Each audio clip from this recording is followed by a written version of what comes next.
I'm very pleased to have two young fintech entrepreneurs on the Euromoney stage, and who are going to tell us a little bit of their story, and we hope highlight some of the challenges and opportunities of start-up and new businesses in Egypt, particularly in the financial services sector. So, Islam, why don't you start off by introducing yourself and introducing who you know, what your company does. Are you not sitting in your right seat? Oh, okay, sorry. Well, Islam, you do it, sorry. I'm miles away. I didn't get their cards, I got them confused. Anyway, it doesn't matter. Could you switch the names around, please? Hello, my name is Shawky. I'm one of the founding team of PayMob Solutions. What we do at PayMob Solutions is that we build technology solutions for financial institutions to enable their clients perform digital transactions and have access to financial services. Why we're here actually is that why a lot of people asked us, why do we do financial solutions? Why are we in the fintech business? This is a business for banks, for people that are veteran of the industries. Actually, we bumped into the financial sector by complete mistake. We were building an e-commerce website with my team in 2013, early 2014. And we found that there is a problem in cash. We found that cash on delivery for e-commerce websites is something that's actually not helping the industry. There is a lot of payment cycles and it's costly. So this was the first time actually we worked with cash, and we found that cash is inefficient. So we decided to park our e-commerce idea, and then we decided to see how can we build solutions in order to eradicate cash. So we worked with a number of banks, with mobile network operator like Vodafone, in order to help them build solutions like Vodafone Cash and like Qahira Cash and so forth, wallets, to enable their users to perform digital transactions. This is one side. And then on the other side, we said, what are people going to do with these mobile wallets? So we said, why don't we go to the other side and enable merchants with tools in order to accept digital payments. This happened, our first transaction was done 2015. It took us more than a year and a half in order to persuade the bank to actually work with us. Fast forward this to today, we have more than 7 million registered users across our platforms. We have more than 500 merchants, and we're doing in excess of £1 billion a month of volume processing. Okay, there's so many questions from that, but Ahmed, why don't you tell us about yourself and about Moneyfellows? Sure. And also, I mean, I'm reading your brief bio, so I say this is great. I love this with technology, because you think you're going fine, computer engineering graduate from Technical University of Munich, and then you go chief executive of Moneyfellows, a digitized version of the Rosca model. Don't know what that means. And he also founded one of the very first object tracking softwares back in 2005. Don't know what that means either. So, and I'm indicative of the sort of boring old banker audience. So tell us who you are, what is this Rosca model? Sure. You can talk about object tracking if you feel it's relevant. So I'm Ahmed, founder and CEO of Moneyfellows. And Moneyfellows is basically a digitized version of Rosca, which rotating savings and credit associations. We call it here in the region as El Jam'iyya. When a group of people comes in together and chips in a monthly installment, and then one person receives the total money paid in by everyone else. So this is like a very informal, traditional, very ancient model. People are still doing it offline. And then, sorry, pardon my ignorance, but then presumably that person who receives it has to pay it back. Exactly, yeah. So everyone chips in a fixed monthly installment anyways, but one person receives it. Exactly. Not quite the same, but exactly, yeah. So this model is like offline, been there for more than 1,000 years, and it's very, very common over 90 countries around the world. So it's not just like an Arabic or an Egyptian thing. So we're digitizing this model to make it a lot more scalable, more efficient, easier to find groups of people to join circles with, more trusted, transparent, and safe. And yeah, so basically people can now, based on our own assessment, join other peers of trusted peers to join circles with and build up their credit score or assessment throughout time on our platform. So it has a sort of peer-to-peer element to it. It's not pure B2B. It's a group. It's a group thing. It's a group. Now, I'm not even going to ask if there are anyone from the central bank here, or indeed any of the other regulators. I know we've had some, and I know we have some more tomorrow. But you know, regulation. One of the aspects of fintech, perhaps more so than any other technology sector, except for perhaps medicine or something like that, is it's a regulated sector. It requires the, in order to blossom, it requires a regulator who is, let's be honest, maybe not supportive, but at least not against the idea. I don't want to make you say anything you don't want to say, but how is the Central Bank of Egypt looking at that? And I'll start with you, Ahmed, and then come to you, Islam. Do you feel that in the central bank that you've got a regulator that is now supportive of the type of technology and type of company that you're developing? Be honest. Yeah, the public forum. So to be very honest, so we started in the UK. So I lived in Germany, and this is where the idea came up to me. Germany wasn't the best market to start with, so we moved to the UK. And then once we started thinking of coming here to Egypt, because the pain is bigger, people, it's more familiar and all those things, everyone was warning us, you know, it's not going to work, not because of the market, but because of, you know, the regulations and you know, all the politics and all those things.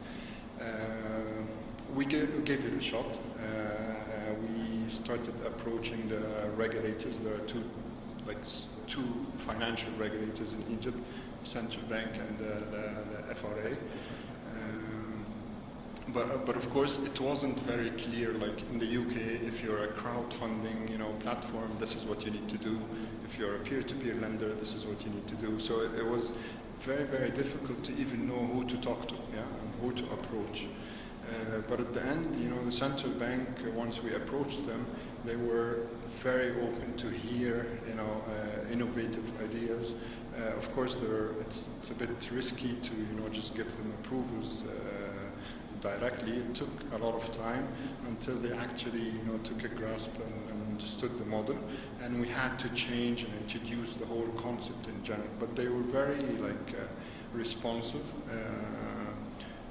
But there were a lot of challenges throughout the way. And they have, it was something that was talked about on the last panel, but they have a financial inclusion unit now, don't they? Which I think, you know, is something that, are those the people that you work with? Exactly, and this is why it's the best time, I think. We were lucky enough to come at this specific timing because they're starting to look into fintech, they're starting to acknowledge startups in general. Banks are even looking into partnering with companies, fintech companies. We're going to come on to banks in a minute. Let's stick with the regulators to start with. So Islam, same sort of question to you. You know, your technology, if I understand it correctly, has a number of, and your solutions have a number of different applications. But it is sort of in the area of, some of them are in the area of, broadly speaking, you know, financial inclusion. Yes. So two questions. First, the same question as I asked to Ahmed. What has the role of the central bank been? Have they been helpful? Have they been a hindrance? Do you think they now get it? And secondly, is technology really the answer to financial inclusion? Is that, in your opinion, where we're going to see this sort of step change in the way that individuals and people in Egypt use financial services? Well, to answer your first question, when we started, we actually weren't doing something, we were structuring and doing the architecture of the business. We didn't want to start with something that's actually not approved, or there's no regulations for it, because we wanted to have something very quick to the market.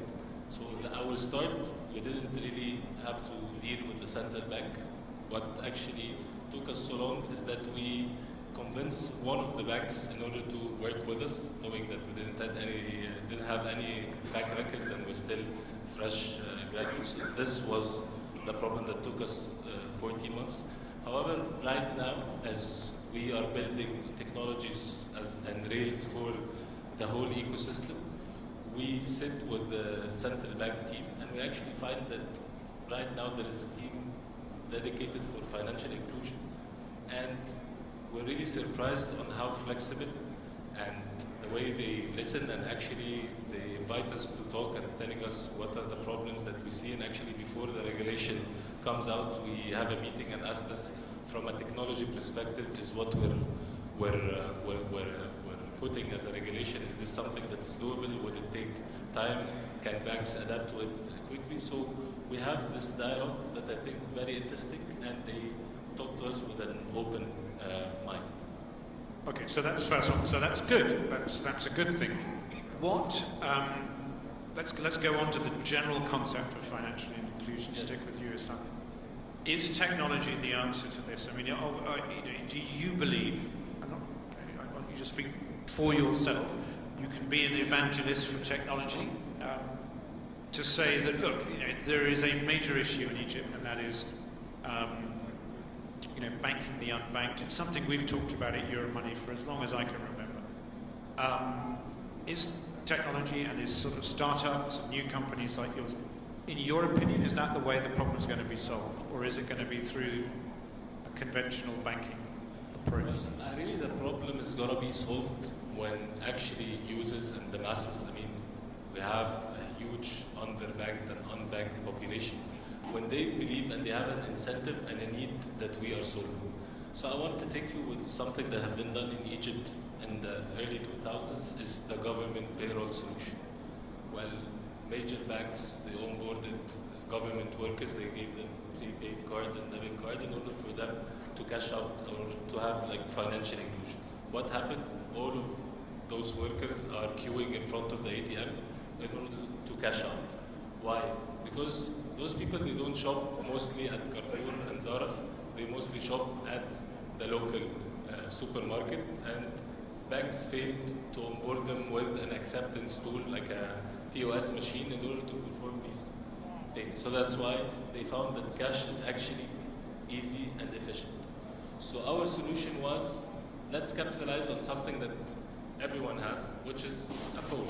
I'm not talking about a smartphone, I'm talking about just a phone. You can perform a transaction from USSD, which is *9#, and you will have most of the financial services that a bank offer can be offered. So I think actually we need to realize the need. If people realize that the more they go digital and the more they perform transactions, they will have better score, they will be betterly insured, and they will have access to other financial services that will make their life easier, I think this might be the case. And yes. Is it okay? So, and Ahmed, I'm going to ask you the same question in a second, but I want to do a supplementary final question to you on this subject, Islam. Is this something that really has to come out of for want of a better expression, and it's a stupid word, but a startup? Is that type of innovation, in your opinion, something that really can only come from somebody who is approaching the market with an entirely new way? I mean, your background, you started this whilst you were at AUC. So, you weren't You haven't had 10 years in a bank to have your mind sucked out with a straw through your ear. No, but does that give you a perspective of this is something, this type of innovation is necessary to come from left field, or could you see that coming from within inside an institution? Well, I really don't see it actually coming from within the institution. However, I'm seeing it growing in partnership with the institution. And this is the main word and actually the key message that I discuss with our fellow issuers and banks is that at first they said that, well, startups or fintechs are challenger banks, they're going to challenge our turf. We're just enabling them to access more customers, more merchants, and with better economics. And if I tell you something like a project that we are extremely proud of is that we worked with the government on the first government to person disbursement.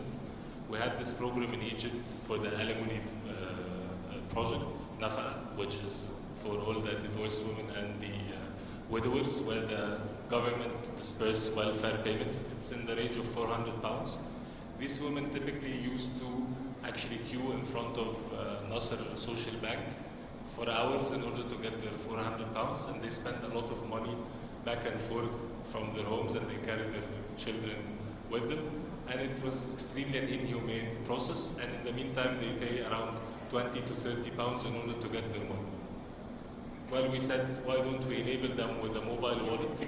They're going to get an SMS saying that you have, the funds are being deposited into your mobile wallet, and she can actually use them, pay them, or she can actually cash out from the nearest kiosk or from an ATM or from a Vodafone outlet.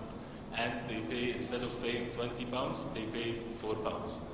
So actually people said, well, they will not use it, this is technology. But however, people are smart. So if they see that this is actually convenient, that this is going to make cost reductions, I truly believe that they are going to use it. So they have a genuine, understandable incentive. Yes. You know, they are better off if they do something. So why not do it? Ahmed, I have a further question, but the same basic question. Is there something that is unique about startup, about coming at things differently, that enable these type of solutions to be developed by a startup, by a small company, by an innovator, rather than by an incumbent, a bank? I think since in Egypt the regulatory framework is not very clear, and usually most fintech companies will probably need to talk to or partner with banks to make them enable them to actually launch. I think banks do have a specific language. So for someone from within the banking sector to be either advising the company or even investing in the early stage of the company will definitely help a lot, making this partnership happen. Because so in our specific case, we were mainly techies and we're all like engineers, and it was very, very difficult to understand what exactly does the bank want, how exactly to convince them. So it took us so much time. We could have saved a lot of time if we had someone from within the banking sector, but with a specific mindset, of course, because I think the longer, the longer it is that you stay in the banking sector in general, it is quite convincing, to understand the risk appetite, to understand all of those things. And there is a disadvantage of not knowing those things, and this is where you start innovating in general. Do you think, okay, this is a difficult question, and you may not be able to answer it, so please don't feel obliged to answer it. Is it a question of the culture of a bank? And I don't mean that in a nasty way. A bank's, you put your money in a bank, I put money in a bank. I do not want my bank messing about with my money, too much. I don't want it to be doing all sorts of crazy stuff. I want to be able to get that money back. Whereas if I put, say 100 million of my many billions into a venture capital fund, the Turkish lira we're talking about now, I take a risk. I know that's a risk. I may get a 50% IRR, I may get a 500%, I may get nothing. But I know that, and I've decided that. I don't want a bank to be doing that. So is it a question of just banks being banks and this is not what they do? That there's a cultural thing of, no, we only do this? Or is it more of they're worried and they're frightened that this might disrupt their business? Or is it a combination? Which one of those? Just talk to me. Why do you see banks are reluctant? Is it ignorance? Is it fear? Why aren't they doing ideas themselves, innovating, doing fintech companies themselves, you mean? Disruption as a business concept is now established enough for pretty much anybody to say, well, maybe we ought to be thinking about that. If I'm a bank and I can set up something, a product that runs on a technological platform like yours, where I can make 50 basis points, or 20 basis points, or 10 basis points, why aren't I doing that? It's a service. I think when it comes, I think disrupting banks in general is I don't think it's really possible, even if banks try to disrupt themselves. But partnering with fintech in general doesn't mean we're taking so they know quite well that if Moneyfellows is going to partner with a bank, we'll have to make 1, 2, 3. So it's actually getting them more customers, allowing them, because there's more than 80% unbanked population anyway, so they've got nothing to lose if we have a specific service that attracts the specific segment that they're not able to attract, and getting them as their clients. They can then cross-sell to, and so on. So I think it's not about they're worried to being disrupted or anything. I think it's just big institutions in general are very hard to move. Startups, the good thing about it is that it's never an idea. So an idea comes in, and then 1 year later you find that you've pivoted and changed it. Well, because I think, to point out a similarity between the both of you, in your opening descriptions, you both described your pivot. You started off in Germany when the UK came to Egypt. Exactly. And you started off doing e-commerce and ended up doing fintech. So the pivot is a sort of, if you haven't pivoted, you're not really a startup. Exactly. Right? So it needs a very flexible mindset. And so if big institutions start having ideas and insisting on having this specific idea rolling out, it would take them so much time until it fails anyway. So startups fails quicker. Islam, I can see you want to say, talk about banks, your experience with banks, other than this panel. Sorry, bad joke. Carry on. I think the problem is that it has two sides. Then let's assume that the bank or a financial institution is going to build this in-house. The way they are structured, their cost structure, their salaries, and the way they build products, it takes them a lot of time and it takes them a lot of money in order to bring something to the market. So we have the cost and the go-to-market.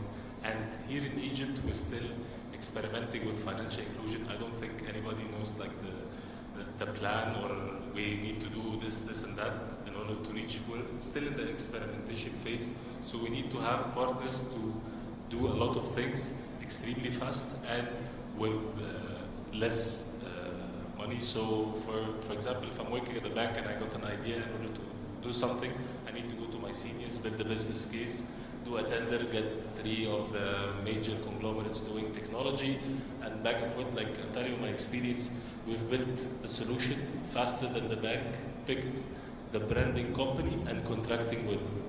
So they took 3 months to finish the logo, and it took us 8 weeks to finish the whole solution, and we're still waiting for the logo in order to put it on the wallet.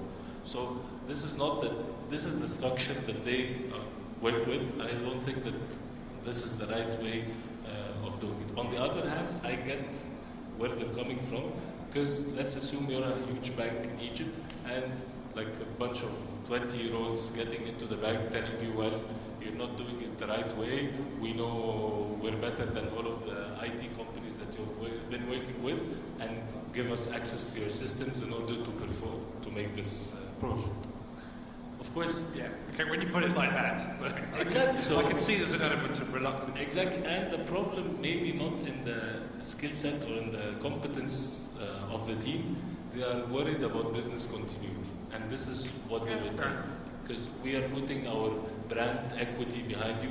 Well, you're gonna get access to our merchants. You're gonna launch for a month, for two.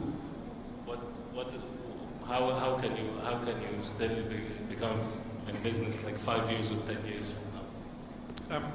So another, we go back to one of the major actors in this drama, which is the government generally. We touched on the regulator, but I mean, actually, we hear from I heard from the Minister of CIT. Government loves initiatives. Well, we're going to help SMEs. We're going to help startups. I mean, I'm an SME. I'm a part of 4 or 5 board director of 4 or 5 companies that would classify as an SME. We only want government in one respect, and that's as a customer. We actually don't want to have them anything to do with running our business. We'd rather not have them anywhere, trying to help us. And that's not just the Egyptian government. In fact, it's governments in 4 or 5 different countries. How do you feel, Ahmed, about the role of the government? Should they be, are they better off as a partner and customer, or can they actually be helpful to startups, to small enterprises, to fintechs? I think. And if so, in what way? So I think being too involved, so the government investing and having shares in the company and being on the board, and I think it's very, very difficult. But of course, they can indirectly be supporting companies, of course, and that's what they do in general.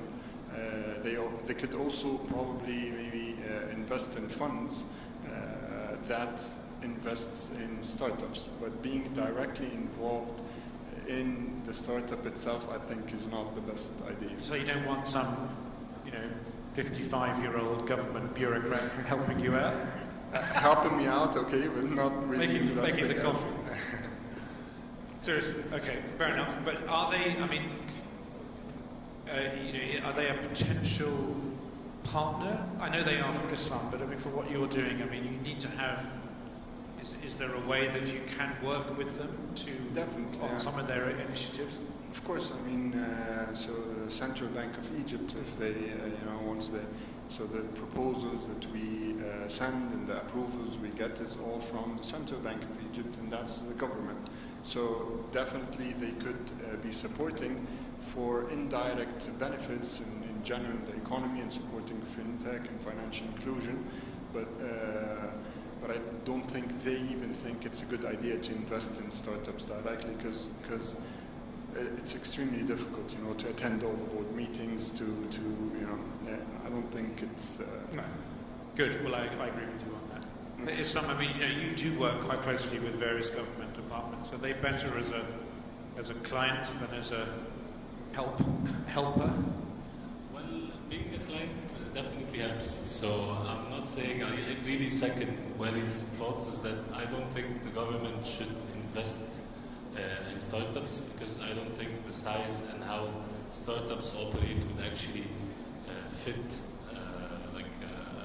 the public sector in order to invest. The fundamentals and the valuations are going to be extremely hard to actually convince them with. However, I see the government as one of the biggest enablers for financial inclusion, because I told you of a project that we got tens of thousands of ladies, and this is just one small project that the government worked with. So if you can see digitizing government to person, all of the government is person being digitized, and all of the citizens paying the government being digitized, I think this would have a huge effect on any player in the fintech, whether it's a bank or it's a fintech company working on this. Okay, so we're coming to the end of the session and the morning. We've got a couple of minutes left. Despite being incredibly tech-enabled, none of you have put forward a question. Just let me double-check. Yeah. So if you do want to ask a question in the app, you should know how to do it by now. But I'm going to close. Oh, Rafi, do you want to ask something? So, do we have a microphone? The 2 questions. Wow, fantastic. We're all analog this afternoon. So, go to this distinguished young man with the beard here, and then we'll go to the smartly dressed young lady just there. Thank you, Richard. Rafi Cohen from Eastern Oracle. My question is directed to Ahmed. Can you hear me? Yeah, good. A bit louder. Yeah, my question is directed to Ahmed, and my question is specifically, why did you go to the central bank to get a license from, and not to the FRA, the Financial Regulatory Authority, which is non-banking financial services, which is what I assume you're providing, considering that they have a section on small and medium-sized enterprises, microfinance enterprises, which your business might fit into that category. If you can bother to answer that. Yeah, we actually tried at the beginning, and this was the mix-up we were in. We were talking to both entities, and we were listening to advice. Some of them were misleading, and so on.